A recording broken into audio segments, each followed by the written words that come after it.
Excellent. Bienvenue dans cette formation, développer son entreprise grâce à l'IA et l'automatisation. Votre hôte, Loïc Chamgwe.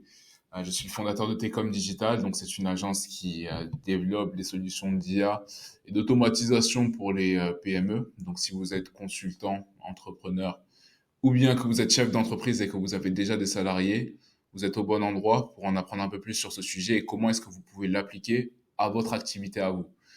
Attention, il faut déjà que vous ayez premièrement une activité qui tourne déjà. Et deuxièmement, donc, que vous ne soyez pas au début de votre activité entrepreneuriale. Donc, toutes les personnes qui cherchent une nouvelle manière de s'enrichir facilement grâce à l'intelligence artificielle et de manière automatique, vous n'êtes pas les bienvenus, il est encore temps de quitter la vidéo. Pour le reste, bienvenue, on continue ensemble. Aujourd'hui, qu'est-ce que je veux qu'on voit ensemble? Aujourd'hui, ce que l'on va voir, c'est comment est-ce qu'on va appliquer les concepts d'IA et d'automatisation à votre entreprise à vous. Donc, comment est-ce que l'on trouve les tâches dans un premier temps qui permettent de tirer profit de ces deux concepts-là d'IA et d'automatisation. Donc aujourd'hui, ce qu'on va voir rapidement, c'est cette introduction-là sur les concepts dont je parle, les bénéfices, pardon, de l'automatisation et de l'IA pour votre entreprise, et enfin un cas d'étude très important, restez jusqu'au bout, celui de d'Ali. Hein. Donc on va voir ça ensemble de manière très concrète, ça va vous donner des idées. Présentation Tecom Digital. Donc, comme je vous le disais, je suis le dirigeant de Tecom Digital. Donc, c'est une agence d'implémentation d'IA et d'automatisation auprès des entreprises. Personnellement, j'ai un arrière-plan d'ingénieur en intelligence artificielle. J'ai eu l'occasion de travailler pour des entreprises technologiques telles que Renault Group ou bien des concessionnaires Volvo. Des entreprises pour lesquelles j'ai eu à développer des solutions informatiques qui intégraient de l'intelligence artificielle. Et puis au bout d'un moment, je me suis rendu compte qu'il y avait une vraie demande auprès des entreprises en termes d'intégration dans l'intelligence artificielle et que même les grands groupes technologiques n'étaient parfois pas vraiment à la pointe en ce qui concernait le domaine. Donc j'ai lancé Tecom Digital il y a 3 ans pour pallier à ces sujets. Et nous voilà aujourd'hui ensemble pour parler d'IA et d'automatisation. Pourquoi est-ce qu'on parle de ça d'ailleurs aujourd'hui particulièrement? C'est que je pense que vous en êtes rendu compte. Il y a beaucoup, beaucoup, beaucoup de, euh, de sujets autour de l'IA et d'automatisation parce les changements sont très importants, contrairement à la plupart des révolutions technologiques récentes et précédentes. Là, on est sur des technologies qui progressent à une vitesse fulgurante au point où il est très difficile de garder la cadence. Mais en même temps, on se rend compte que c'est une opportunité pour ceux qui savent en tirer profit. Et donc, particulièrement lorsqu'on parle d'IA et d'automatisation, on va retrouver des gains d'efficacité et d'amélioration de services et même d'augmentation des marges auprès des entreprises qui tirent pleinement profit de cette opportunité-là. Et donc, nous, ce que l'on va voir aujourd'hui, c'est comment intégrer l'IA de manière simple et l'automatisation aussi dans votre activité à vous. Vous m'entendrez parler beaucoup d'IA automatisation. Alors, de quoi est-ce qu'il s'agit? Ben, c'est très simple. Vous avez certainement entendu parler des IA génératives ou les différentes IA telles que ChatGPT, Midjourney, Copilot et encore, il y en a beaucoup. Ça, c'est pour les plus populaires d'entre elles. Et vous avez peut-être entendu parler d'automatisation et de gestion de bases de données avec des logiciels tels que Airtable, Make, anciennement Integromat ou bien Zapier pour les plus anciens. Ce sont des concepts d'automatisation et je me suis rendu compte dans mes différentes missions que c'est en combinant la puissance des deux que l'on obtient des résultats vraiment intéressants pour les entreprises. L'IA d'un côté, c'est bien. L'automatisation d'un autre côté, c'est cool. Mais lorsque l'on fait les deux en même temps et que l'on sait comment synchroniser les différents logiciels, on a des résultats assez impressionnants qui permettent vraiment de tirer profit de ces outils-là. Parce qu'il ne faut pas oublier que ce sont des outils et que vous êtes quand même à l'origine de la production de valeur. Les risques de ne pas adopter l'automatisation, l'IA automatisation rapidement, ils sont les suivants. Être dépassé par la concurrence, parce qu'aujourd'hui, ça va de plus en plus vite. Et tout simplement, c'est C'est difficile aujourd'hui d'exister dans un paysage où l'IA est quasiment omniprésente. Pareil, il est difficile aussi manquer le virage de l'IA automatisation, c'est accepter de ne pas faire partie aujourd'hui de la minorité d'entreprises qui va prendre l'avantage de la majorité des clients. Ça va être un phénomène de cannibalisation qui va avoir lieu et mieux vaut être bien préparé. La crainte aussi, c'est d'être incapable de rattraper les évolutions fulgurantes de l'IA. Je pense que vous en êtes rendu compte, il y a des innovations chaque jour. Et je crois que c'est Franck Alexandre, ou Monsieur Alexandre, en tout cas le fondateur de Doctolib, qui disait il y a quelques mois que passer 6 mois sans implémenter l'IA, et il vous sera presque impossible demain de rattraper le coche.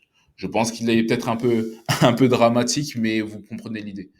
Et enfin, parce que nous sommes des entrepreneurs et des chefs d'entreprise, nous avons peur, ou du moins nous voulons éviter de perdre de l'argent à cause de processus obsolètes qui ne sont pas efficaces et chronophages, tout ça parce qu'on n'a pas adopté les bonnes méthodes. À l'opposé, quels sont les bénéfices? Les bénéfices, ils sont simples. Augmenter vos marges, faire beaucoup plus de profit, être beaucoup plus productif en tant qu'individu, mais aussi en tant que société, et améliorer la satisfaction de vos clients et leur fidélisation. Point très important à ne pas négliger. Pourquoi? Parce que lorsque vous améliorez la satisfaction de vos clients et que vous les fidélisez, vous augmentez leur valeur sans même faire l'effort de prospecter un nouveau client. Et ça, c'est très puissant. C'est de l'upsell quelque part. C'est une manière d'upseller vos clients en automatique, tout simplement parce que vous êtes efficace dans votre manière de les gérer.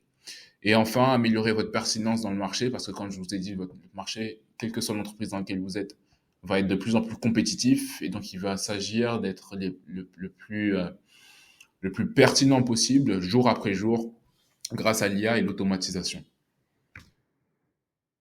Quelques chiffres, l'automatisation qui peut libérer jusqu'à 20% du temps de travail humain. Donc si vous êtes chef d'entreprise et que vous avez des salariés, imaginez simplement, vous prenez votre dépense mensuelle en dépenses salariales et vous enlevez 20%, un cinquième. C'est énorme. 91% des entreprises leaders de leur marché ont investi dans l'IA. C'est le cas d'ailleurs de Shopify qui a récemment fait un gros achat, là j'ai oublié le nom de l'entreprise, mais d'une entreprise d'IA. Et 80% des entreprises qui ont adopté l'IA ont augmenté leurs bénéfices de 10% minimum, donc plus en général.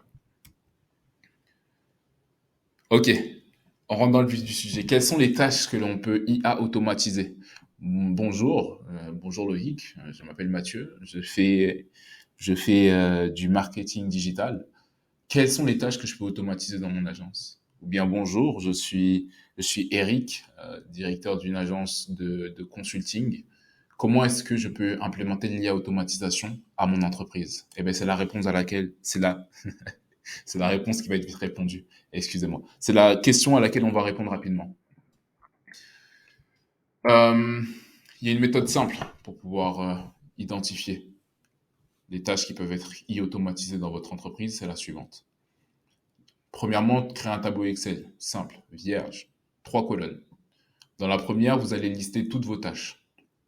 Quelles sont les tâches que vous faites dans votre quotidien? Dans l'idéal, il faudrait lister toutes les tâches. Après, moi, je conseille dans un premier temps de se focaliser sur les tâches les plus chronophages ou qui vous embêtent le plus. Celles pour lesquelles vous vous dites, ah, il faut encore que je m'y colle. Vous voyez? Mais voilà, toutes ces tâches-là, vous les listez dans un tableau Excel. En face, vous allez avoir 2 colonnes. Une colonne, est-ce que cette tâche est faisable par l'IA? Ou bien, est-ce que cette tâche est automatisable? Et lorsque vous aurez rempli ce tableau Excel-là, et que vous aurez rempli pour chaque tâche, est-ce qu'elle est automatisable ou est-ce qu'elle est délégable ou faisable avec de l'IA, à la fin, vous allez avoir du coup un tableau complet et en face, vous allez pouvoir créer un système du coup, tout en un, qui va permettre du coup d'automatiser ce qui est automatisé et de gérer par IA ce qui est gérable par IA.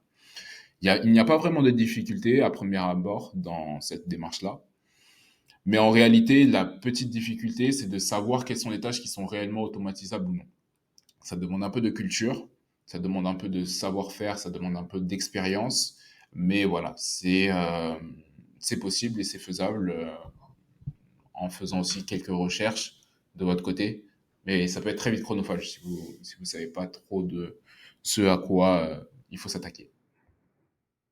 Un exemple pour moi dans mon quotidien. Donc là, j'ai pris la vingtaine de pages la plus hop, on va mettre ça là, hop, check. La vingtaine de pages la plus pertinente, de tâches les plus pertinentes qui reviennent le plus dans mon quotidien. Et vous remarquerez qu'il y a une importante partie d'entre elles qui sont automatisables ou bien qui sont exécutables avec de l'IA, ou même parfois complètement exécutables avec de l'IA. Une fois que ça c'est fait, j'ai créé le système. Mais avant ça, je vais vous donner encore quelques exemples, d'autres exemples, parce que là j'étais sur mon exemple à moi de mon entreprise. Mais les exemples qui reviennent le plus chez les entreprises que l'on accompagne, c'est le pilotage stratégique de l'entreprise, donc du conseil finalement, rechercher des marchés et des nouvelles opportunités commerciales, améliorer les processus en interne, point sur lequel beaucoup d'entreprises avec des salariés perdent énormément de temps, tout simplement parce qu'ils n'ont pas des processus efficaces et que, un exemple simple, il y a une personne qui s'occupe de retranscrire à la main tous les, euh, tous les, euh, tous les comptes rendus de réunion et parce qu'il n'y a pas de processus clair pour cela, voilà, les entreprises perdent du temps et au final, ça se chiffre en milliers d'euros à la fin de l'année, voire dizaines de milliers d'euros selon la taille de votre entreprise sur des petites tâches. Personnaliser l'expérience client, c'est aussi très important. Donc ça marche très très bien pour les e-commerçants et les infopreneurs. Les personnes qui sont aussi dans le customer care, je leur conseille beaucoup d'utiliser l'IA pour ce genre de tâches. Et enfin, innover dans les services, intéressant pour les entreprises qui sont peut-être un peu plus innovatives, tech, ou bien même les entreprises qui sont un peu plus classiques, mais qui veulent faire mieux et rester à la page et proposer quelque chose de frais à leurs clients. Ça va être encore un moyen d'améliorer leur expérience. Une fois qu'on a vu ce qui est faisable avec de l'IA, voyons aussi les autres tâches qui sont automatisables. Alors là, très clairement, on a tout ce qui est prospection, on va voir après dans le cas d'études, qui est très intéressant. Suivi client, prise de notes en rendez-vous, ça c'est quelque chose qu'il faut absolument automatiser parce que tout simplement, on perd beaucoup d'informations à ne pas le faire. Compte rendu de réunion, élaboration de devis et élaboration de documents légaux. Il y en a plein d'autres, mais voilà, c'est pour vous en citer, pour vous donner des idées pour votre agence à vous, ou votre entreprise à vous. Cas d'étude. Parlons de Ali. Notre cher Ali. Ali est un développeur d'applications mobiles avec 5 ans d'expérience et son activité principale, donc il s'est lancé en freelancing et donc il a décidé de fournir des services de développement web, de développement d'applications web à des gérants, des propriétaires de sites Shopify. Et donc, qu'est-ce qu'il faisait dans un premier temps, Ali? Il a tout simplement recueilli certains sites Shopify. Il est parti sur la page de ce site-là. Il a essayé de retrouver manuellement les contacts des gérants. Et à partir de là, qu'est-ce qu'il a fait? Il a contacté un par un ces gérants en disant que bonjour, je suis Ali, 5 ans d'expérience dans le développement d'applications mobiles. Je suis très bon à ce que je fais. J'ai vu votre site Shopify, il est plutôt pas mal. Je pense que je peux vous aider. Vous vous rendez bien compte que cette approche qui est relativement classique et assez dépassée a été très peu concluante pour lui puisqu'il a eu un très faible taux de réponse, je crois, en dessous de 0,01%. Dans un deuxième temps, lorsqu'on s'est rendu compte de ce problème-là, qu'est-ce qui a été fait? On a approché ce problème de manière automatisée. C'est-à-dire que la plupart, on a revu déjà le processus en entier d'acquisition client, de la création de la base de données des sites à la prise de rendez-vous pour un appel de consultation. On a créé la base de données de sites. Ensuite, l'acquisition de coordonnées aussi pour propriétaires de sites a été automatisée. L'audit personnalisé, puisque ce qu'il a fait en fait, c'est que au lieu de faire comme précédemment une approche où il disait tout simplement, où il se présentait sans plus, il a créé pardon un audit du site automatisé avec de l'IA, un audit qui a été automatisé à partir d'un benchmark qui avait été établi aussi dans une stratégie d'automatisation dans certains secteurs. Il a donc automatisé le devis pour chaque entreprise. Et à chaque entreprise, il a envoyé ce devis par mail. Cet envoi a été également automatisé à partir de la base de données des communications, des informations de coordonnées sur des personnes à contacter, pardon. Et la prise de rendez-vous aussi a été automatisée derrière. Et donc là, l'approche n'a rien à voir. On est passé d'une approche complètement classique à une approche e-automatisée. Donc là, on a e-automatisé chaque étape. Il y a eu beaucoup plus de personnalisation et en plus, il a pu se permettre de toucher un plus grand volume de personnes. Il a sur 3000, sur un peu plus de 3000 contacts, il a reçu un taux de réponse excellent de presque 10%, qui ont permis du coup derrière de beaucoup plus fournir de services et de nouvelles prestations. Donc voilà, donc moi ce que je retiens de tout ça, c'est que l'automatisation, c'est quelque chose qui est implémentable à presque tous les business. La question, c'est simplement comment est-ce que vous vous débrouillez pour pouvoir l'implémenter au vôtre. Je vous invite à le faire soit de votre côté, premièrement, dans un premier temps si vous voulez, mais comme je vous l'ai dit, il y a les problématiques sont souvent d'identifier les bonnes tâches à automatiser. Ça va demander un peu de temps. D'identifier les bonnes tâches ou utiliser de l'IA et comment ensuite connecter toutes ces informations entre elles pour pouvoir avoir un processus efficace pour améliorer vos process. Vous pouvez le faire de votre côté et puis comme vous vous en doutez, moi je vous propose aussi si vous voulez qu'on en parle tout simplement par téléphone. Je vous laisserai un lien juste en dessous de cette vidéo. Je vous dis à bientôt et merci d'avoir suivi cette vidéo jusqu'au bout. Ciao, ciao.